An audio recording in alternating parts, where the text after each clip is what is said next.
evening, everybody. Welcome to the Pissed Off Parent podcast. This is my second ever podcast or video cast. I don't even know what the youngins are calling it today. The song you heard on the intro is from my favorite band of all time, Metallica. Actually, I have a Metallo wall, as I like to call it. It's from their 1988 release, Injustice for All. And anyone that's been through court, family court or otherwise, will probably appreciate the lyrics. So I've always wanted to have that as my intro for years, and I just couldn't help myself. And Lars, don't sue me. I'm not with Napster. Anyway, wanted to talk tonight about a guest that was on the Larry O'Neill show, Fort Worth Memories Political, again, here in Tarrant County, Fort Worth area, in good old Texas. We are ramping up the political world here, and different people are going on the show, and I've been doing research mostly on the family law area and people that would be impacted there, and find out where I can do the most good there to inform voters and things like that. And someone had reached out to me asking about Lesa Pamplin, and I honestly did not know much about her. I'll be perfectly honest. Researching the current district attorney race, a couple family court judges, and of course all my other things that I'm involved with. And I work for a living, so not a whole lot of time. And maybe putting on this show full time. We'll see. Well, not full time, but putting on this show. We'll see. So I received, some information on her, or just questions mostly. So I started doing some research, and I think I found what most people found doing that research. And as luck would have it, Larry O'Neill, who runs Fort Worth Memories Political Group, had her on his show today, and it was an interesting interview, to say the least. I wanted to provide some commentary and my thoughts on it. Some of the information, or I assume most of the information won't be new, but wanted to provide, have everyone get a chance to kind of listen to things in her own words, and have some of the data that I've collected that she's referencing, put up, and we can kind of take what she's saying and put that next to reality. So without further ado, I'm going to go ahead and start the video, and hopefully it works. Hey everybody, Larry, Fort Worth Memories Museum and Group, and Fort Worth Memories Political Group. We are here with Lesa Pamplin. Y'all, there's been a lot of talk about her. I've always said there's two sides to every story. We've got a format that we are going to follow. So, Lesa, we'll start. It's your show. Hey, good morning, Larry, and thank you for having me. I am Lesa Pamplin. I am the judicial candidate in County Criminal Court number 5, which is a domestic violence court. Before we really jump in, I did speed up parts of the video that aren't really related to the items I'm going to be talking about, which, again, getting right into it, the BYU controversy. I'll try to be as gracious and kind as I can be on that, as well as some other items that she's involved herself in, to be perfectly blunt.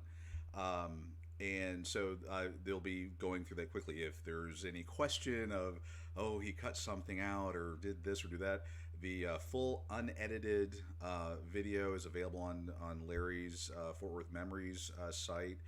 Once I get this uploaded, I'll try to include the links to it and things like that, just so you can hear everything and make sure that I'm not erasing words or cutting important things out or whatever that is. But let's go ahead and continue on. Personal background, I grew up in Louisiana. Okay, so what are the differences basically between your idea? Let's just do that in like real life with people. Save a lot of time. Okay, so the next topic is the one that a lot of people want to know about, the tweets. The tweets. Me too. Well, I'm going to do the background on Yes, the tweet do first. the, yeah. There's two sides to every Okay. story, sometimes three. So let's do the background on the story. Okay. September the 2nd, I'm out with some volunteers early. It's a Saturday morning. I'm out with some volunteers working, and I get a phone call from my goddaughter's mother. And she said, "Have you seen my Facebook post?" And I was like, "I'm out. I'm not even at home. I'm out and about." And she said, "Look at my Facebook post, when you get home or whatever." So I get home and I look at the Facebook post, and it's about Rachel playing at BYU, Brigham Young University, and some racial slurs were said at her when she was serving the ball. She's a soccer player, right? She's a volleyball player. Oh, volleyball. Okay. And so these racial slurs were said, and they went and notified the coaches for both teams of what was going on. So during this match, they put a police officer by the Duke bench. Was these slurs, racial slurs, from players or from spectators? Spectators. Spectators. Okay. So that happened, and I'm like, what? And she said they had to bring a police officer to sit by the bench and everything, and I'm like, this is insane, Right. And she talked about how Rachel was upset, and she had been up all night, and she had been crying, and she was scared. Sure. Because subsequently, they had to move their next game to an undisclosed location. Unbelievable. So I put out a tweet and basically talking about what happened to her, and said that nobody really did anything. I'm thinking the match should be stopped or something, Sure. but it didn't happen. I had no idea this tweet was going to take off like it did. So I say a couple of hours later, hour and a half later, I get a inbox from a Salt Lake City Tribune, and wanted to know, what happened. I said, I'm just reporting what was told to me. And so they got in contact with BYU, and BYU said, in the first article that came out, it says, we have confirmed that this occurred, and a fan had been banned, and, from the school. We apologize to Duke Athletics and the people that's involved. Okay, so she's confirming that it wasn't a BYU student. It was just a fan, so someone off the street or something like that is allegedly said this. Okay, I think BYU went probably above and beyond on that. I mean, this wasn't their student; they couldn't discipline their student, but I guess they ejected or did something with that student, and which would have been appropriate given the circumstances. Makes perfect sense. Okay. Thinking, okay, good, yeah, that's a good deal. Okay. And then subsequent to that night, the athletic director stood before a crowd at the volleyball game and said, we have to do better. I didn't remember watching I've talked that. to the player. We've talked, and I believe her. If you see something like this happening, you need to speak up. Sure. And the Yeah. reason, why So far, we're trekking. I said anything at all, because BYU has such a long, sordid history of the way they treated minorities on campus. BYU commissioned a report themselves last year that said, and I brought you a copy of it. Should be available to download if you African want to review Americans it. don't feel It has a lot of good safe information in it. on our campus, and we have to do better. So that's coming from BYU. So, like I said, I'm thinking everything is going fine. That's Saturday. Getting better. So we're gonna get down, to like they went and screen grabbed some tweets of mine, and the tweets were, you just screen grab. Now, mind you. Okay, so we have this, and then her response, December 27th, 2020. We've been knowing Will Kane was a racist mofo. Out and out communist. Fox and Friends host has a fit over Joe Biden's centrist label. Raw story celebrating 16 years of independent journalism. And then there's white men are trash. Okay. All right. Good to know. I've tweeted over 115,000 times since 2008. Okay. And so you go in and grab just a couple, and you don't put them in context. And then so here's I'm here the to put infamous, one of the infamous screen grabs. Let's kind of read them off here. So I knew she was married to a white boy just reading the tweet. Being married to a white woman, he thinks he can talk this stupid ass nonsense. Clarence 2.0. She's simply the worst SG ever. He's married to a white woman, so he doesn't mind looking and talking down to black and brown people. Another Clarence Thomas. This is in 2020. You damn straight about that. White people being white, and that seems to be a running theme with that spelling. Bernie Sanders rallies are so white. Why does CNN consistently interview these dumb-ass white women? 2019. If you're white, you totally wouldn't understand. Okay. Would expect nothing less from a pale white chick. Sit down, Becky. Okay. I don't know if she's talked about, I did, kind of skim through parts of it. She talked about Karen's. Karen's Becky is kind of synonymous in their own weird way. I think it's like a generational Gen X, millennial thing or whatever. I don't know. I'm old. What do I know?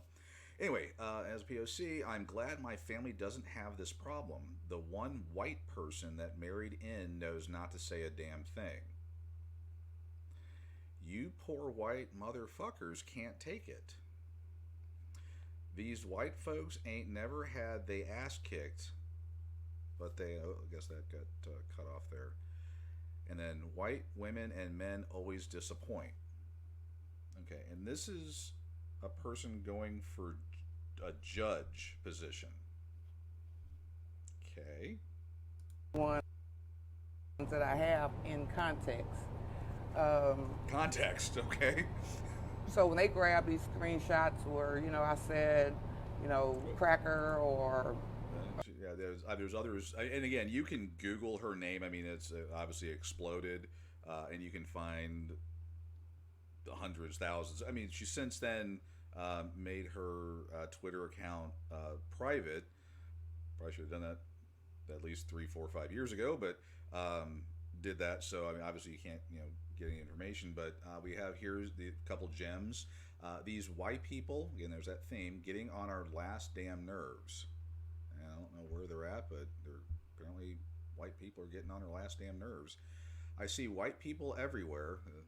Nice little meme. I think I've used that before in my past stuff. That bastard sorry ass blocked me. White people can keep jobs they don't deserve. And then I went to vote, and these white people asking me all these questions about my jacket. No, I'm not in the military or militia. I feel like I'm at war with them, though. That's weird. And again, depending on what was being represented or whatever.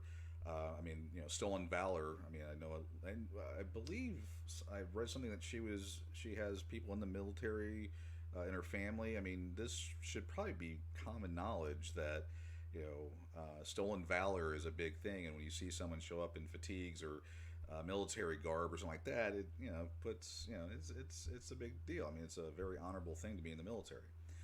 But anyway, okay, so she feels like she's at war with white people. Check. Okay. Karen or whatever, in context, when you say Karen or whatever, you're talking about a mentality. You're talking about a mentality, and specifically on that particular tweet. Mentality on that we were tweet. Okay. just starting the pandemic, and Shelly, this lady beautician out of Dallas, wouldn't close. I have some information on that as well, talking about Judge Moyer out of Dallas and kind of what happened there. And just to refresh everyone's memory, you can kind of watch that video that kind of book ends kind of that from maybe a different perspective. But I agree with her on the whole mentality at the time.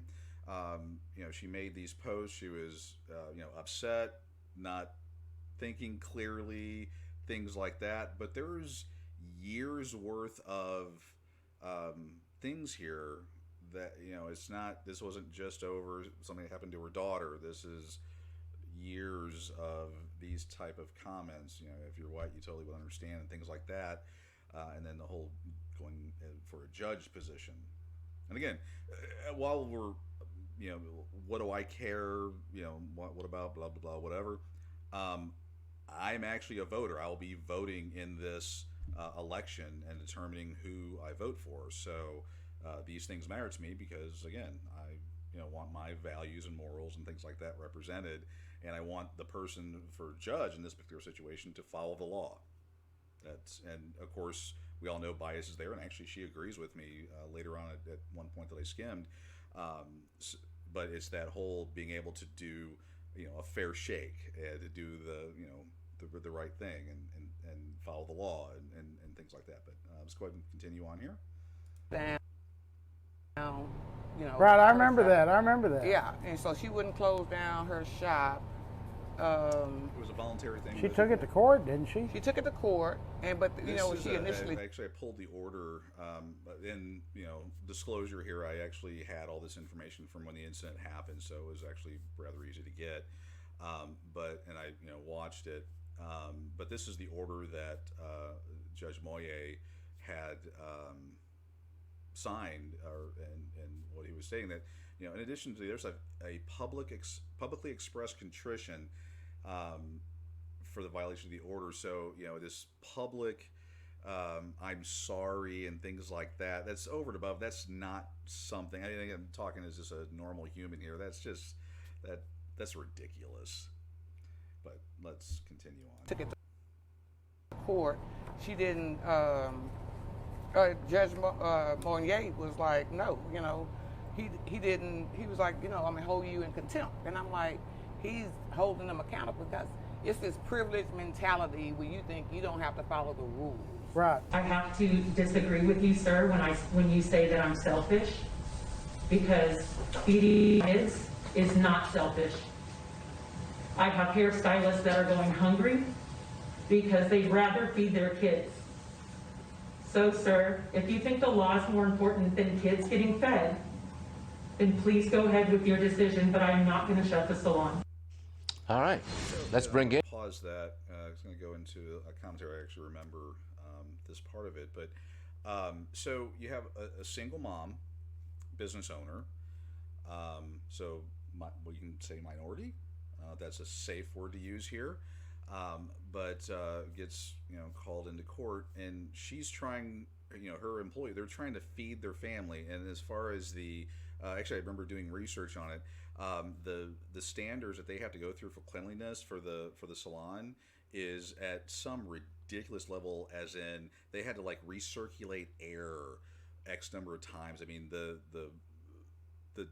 information I collected, and I didn't want to bore anyone with digging that back out, but again, they making a decision. They had to feed their kids. Who wouldn't do something like that? I would hope anyone watching would do anything to make sure their children are taken care of.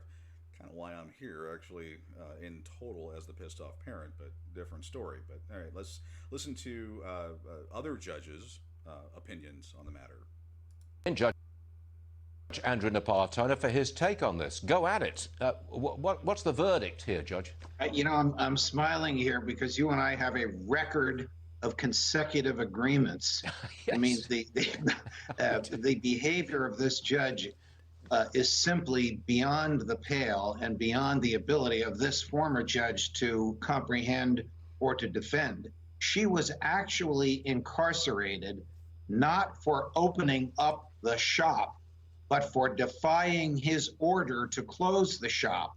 The judge acknowledged that the governor does not have the authority to order her to close the shop, but he does.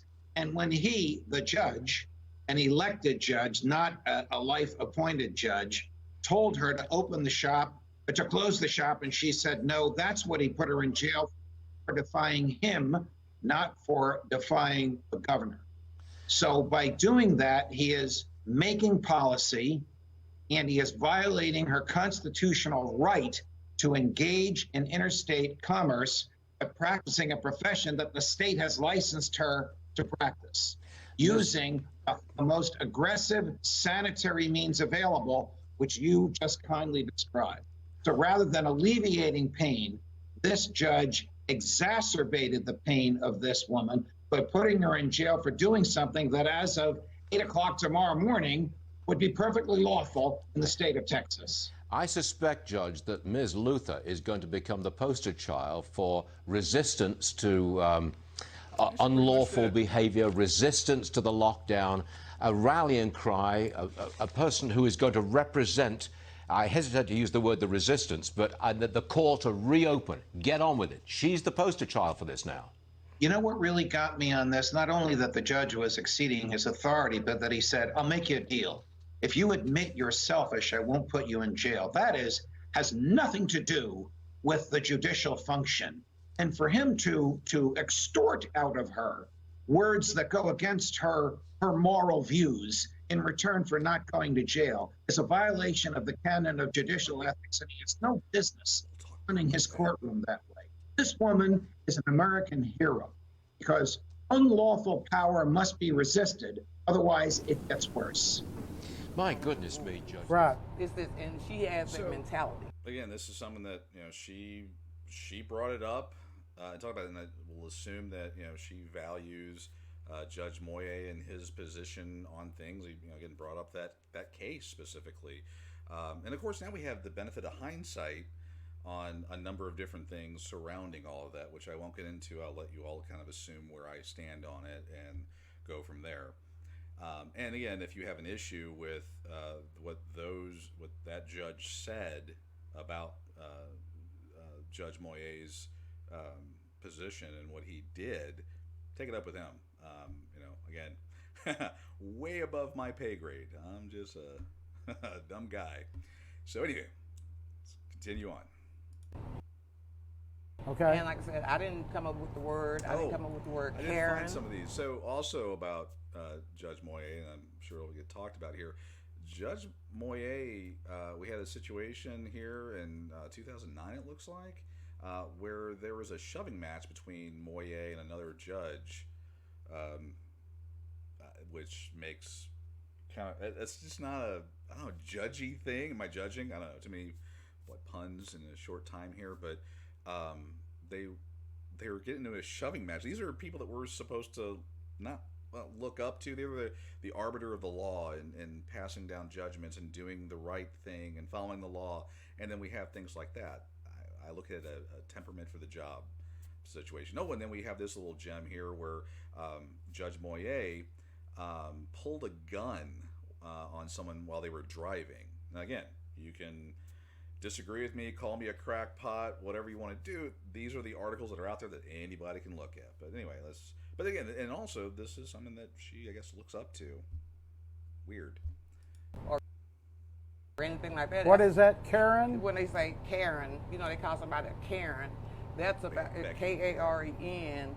It's like you're participating, like calling the police on people for bird watching in the park. Oh, okay. You're calling, Dumb. just like you're just calling the police for no reason to instigate or whatever. And people have been killed behind phone calls and stuff like that. Sure. And so A couple cases like that. And then I'm trying to think which other ones I have in context.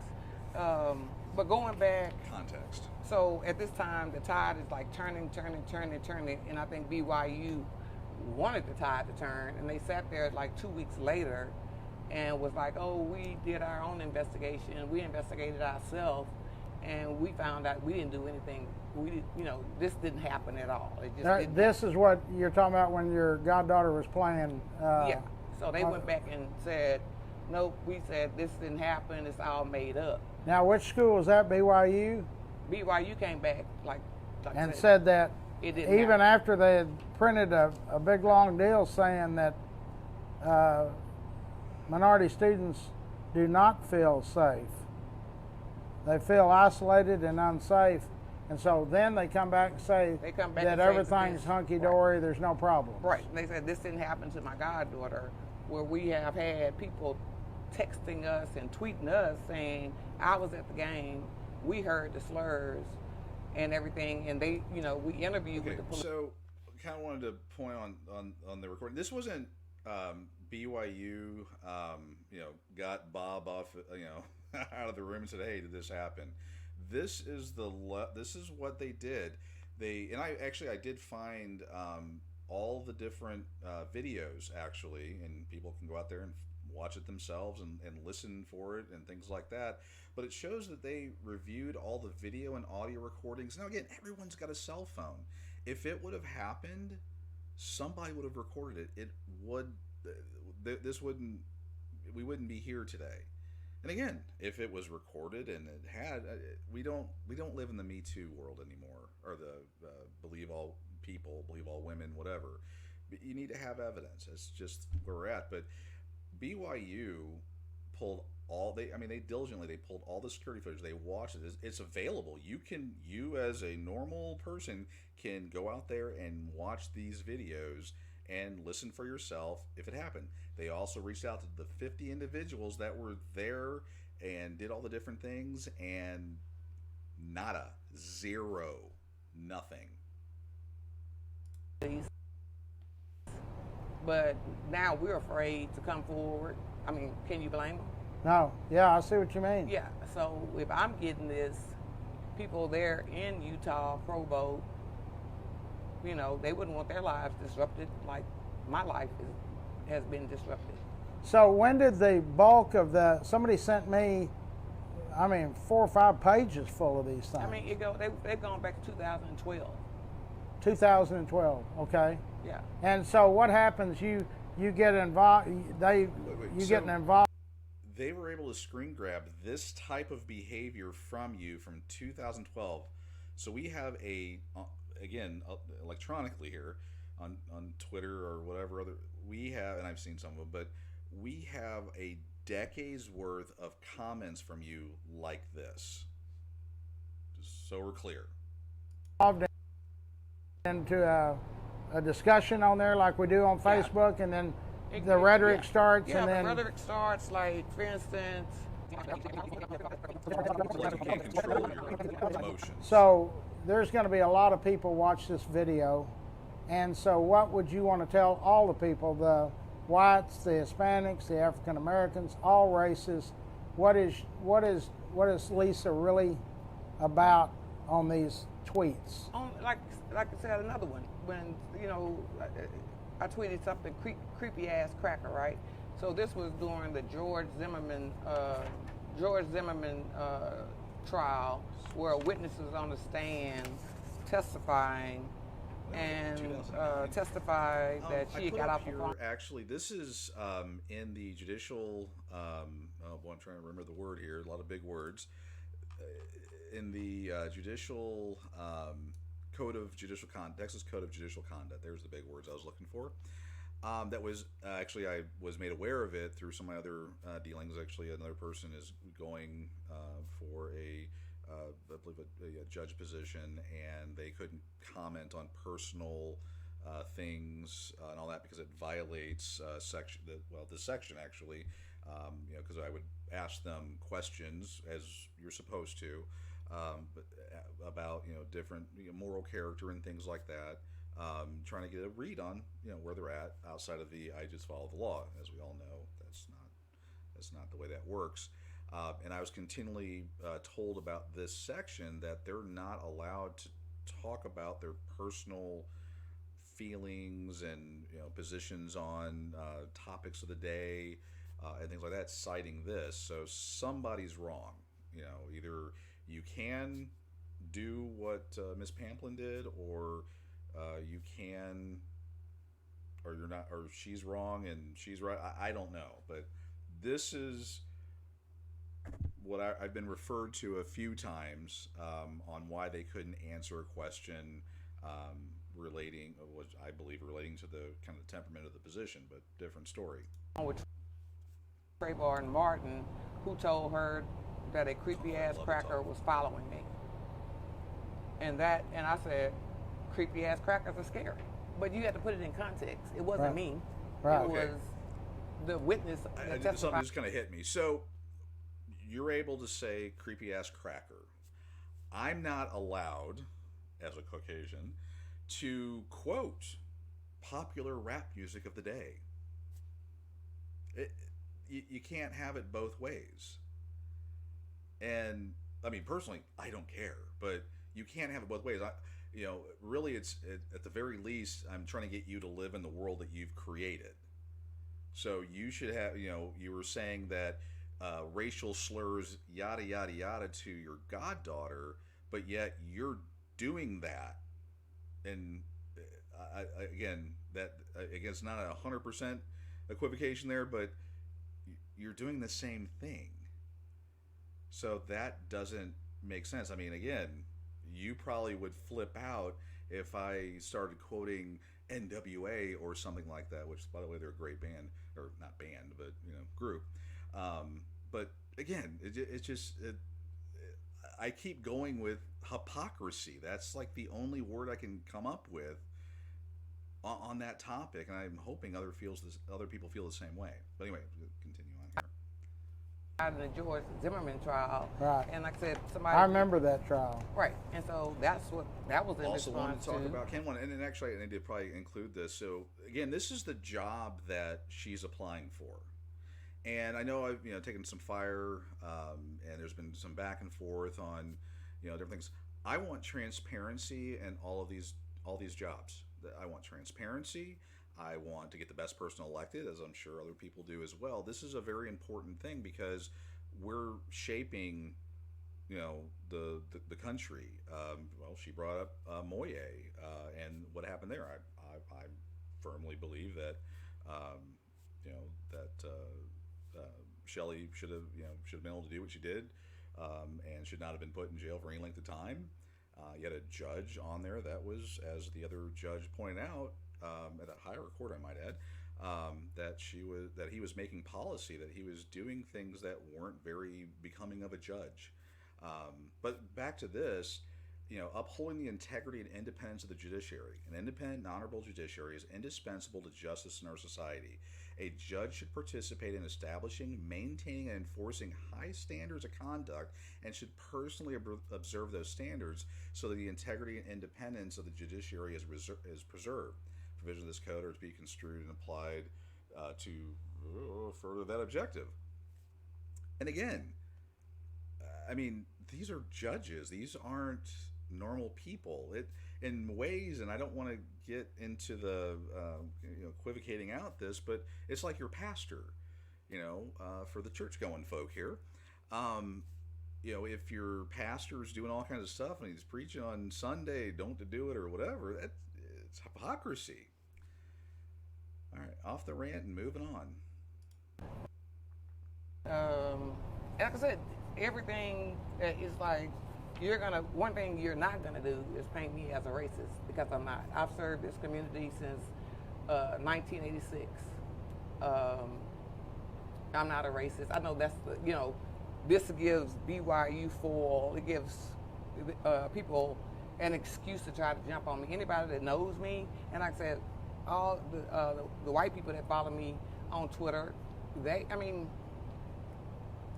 It's like crazy. me saying I'm not racist because I have a black friend. That just sounds so silly.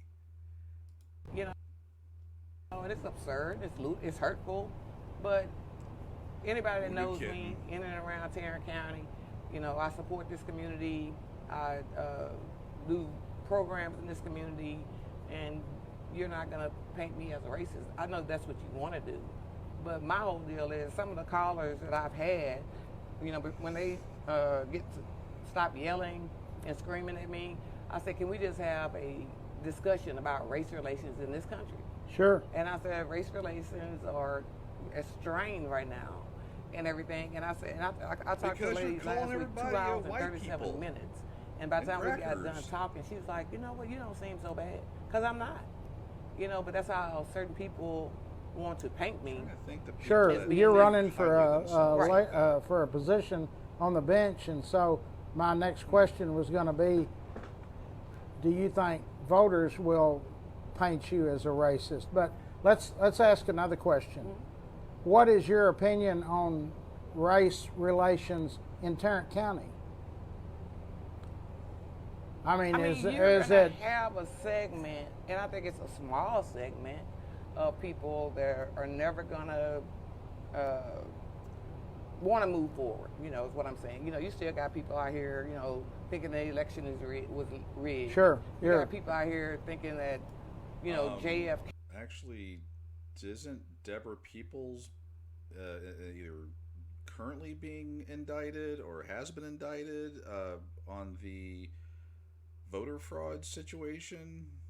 I mean, that's something else you need to research. I mean, that video is out there of the police officer talking with Charles Nathan Jackson here, and he named the Democratic, I believe, chair at the time with that. So, yeah, okay. Hey, he's coming to Dealey Plaza, you know, and it's like JFK, something really? is not right with that, and you're never going to be able to change their minds. Right. You know, like I said, what I did on some of these tweets, like I said, that was as a private, you know, citizen. And I said, I watch too much news. Wait, I that get wasn't caught a up. private citizen. That's not how this works. That, I mean, people have been vilified because they found a personal tweet or something. I mean, a comedian made a joke 20 years ago, and now they're being, you know, removed and deleted or whatever the young kids are calling it today. That's not how that works at all. In news, I get caught up in these insurrection hearings and stuff like that, and I voice opinions. And like I said, most of my tweets are in response to something that has happened like that day or whatever, or as I'm watching the news. But yes, absolutely. So what I hear you saying is that you receive a piece of information, you filter it through your bias, and you have talked about that everyone's biased, and then you make a immediate judgment, right, wrong, or indifferent. That's not a judge. That's not a judge. That's not what I would expect a judge to be able to do. I would expect them to take all the information in and then apply the law. Again, bias is everywhere. But being cognizant of that and applying the law and doing the right thing. What you're describing is someone that lives on their emotions, and it's like a 10-year-old child that, you know, they don't get their way, so they have a tantrum and start tweeting and insta snapping and stuff. That okay. Race plays a factor. Sure. Period. You know, Yeah. it's more party over person than anything else. If you look at the character, you know, my family has served this country. I love America. I fight every day for my clients. I fight every day just to make, you know, everybody kind of feel comfortable. I said they had gone through my tweets and they saw I support, you know, LGBTQ. I support transgender. But I am against racism. I'm against fascism. I'm against white supremacy. And so if you say I don't like those people, no, I don't. Neither do I. Hey. I don't like So racists. your response a minute ago was a lot of these tweets were from the private Lesa. Mm-hmm.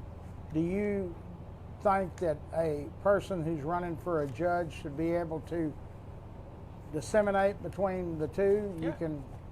You can have your private life, which everybody does, and your political life. Read this. Right. But, you know, when I walk into the courtroom, you know, yes, I curse, you know. But I don't walk in the courtroom cursing. Sure. You know? I don't walk in church cursing. Right. You can separate the two. You know, you got to have judicial temperament, and I have that. You know, I mean, I've been out, How? like I said, on the streets of Arlington. You know, you have to have a certain temperament. Never had a problem, civil rights violation against me. never, had to beat somebody down with a billy club. Never, I pulled my gun. Never, had to shoot anybody. That shows that I have a temperament to handle situations that the vast majority of this community would never be faced with. But let's go kind of closing this out here. So I found a few folks, because again, I'm sure there's going to be someone watching this that is like, oh my God, he's white. What does he know? He's he hates her because of this or blah, whatever those reasons are. I found two people that just in my search and typing in the name, and don't believe me. I'm a cracker apparently. What do I know? Let's take a look at what someone else thinks. Lesa Pamplin called white people crackers. She called white people crackers on Twitter, and this is a former police officer as well as a criminal defense attorney. What the fuck? You gotta be kidding me.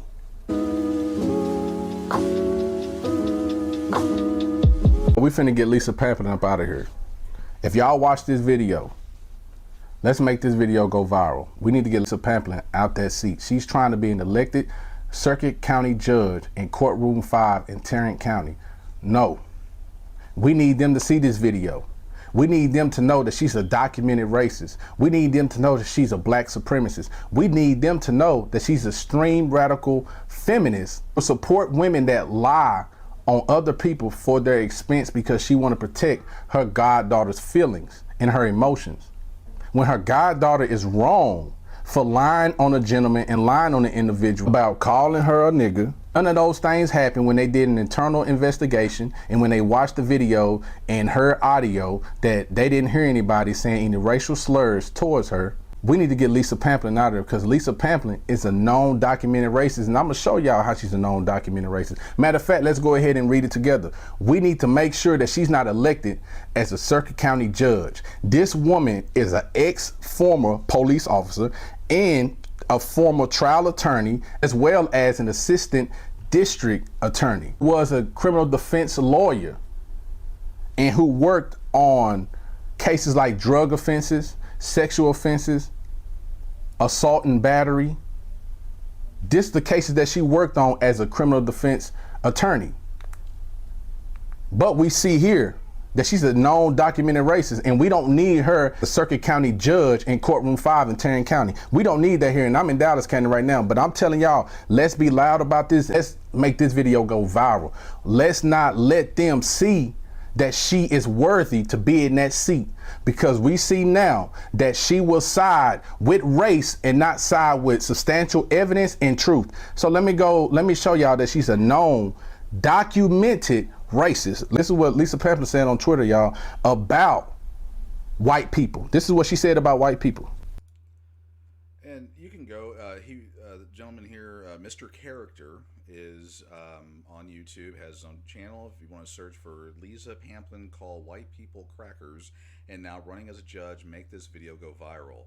I don't know Mr. Character at all, but he rightly saw an injustice and saw a racist. So again, it's one of those, don't believe me. If it's just because I'm white, which racist, there you go. Mr. Character, check him out. A lot of different people that are out there that they're standing up, as everyone should be, against racism. I for one stand up against racism. You should be. I always think about Martin Luther King. It starts out, don't judge someone. I don't know, maybe pull it up and read over it and see what it says. I get confused in the words sometimes, but at the end of the day, kind of the point I want to make is that I don't know Lesa Pamplin. Never met her, don't know anything about her outside of what I've seen and all that, but I do know that a judgeship in Tarrant County is important, and we need to make sure that we're electing judges that are actually going to uphold the law. They're not going to legislate from the bench. They're going to take everything into account and do the right thing. And transparency. Everyone should know what's going on. That's how you make things. That's how you keep everything equal, and how we make sure everybody is represented and things like that. So when there are things that go left or right field, we can address them and fix them. So I won't belabor the point anymore. Thank you for watching my second show. Again, trying to get used to this and little glitches here and there. But I hope everyone has a wonderful Monday evening, and y'all have a good one. I can't believe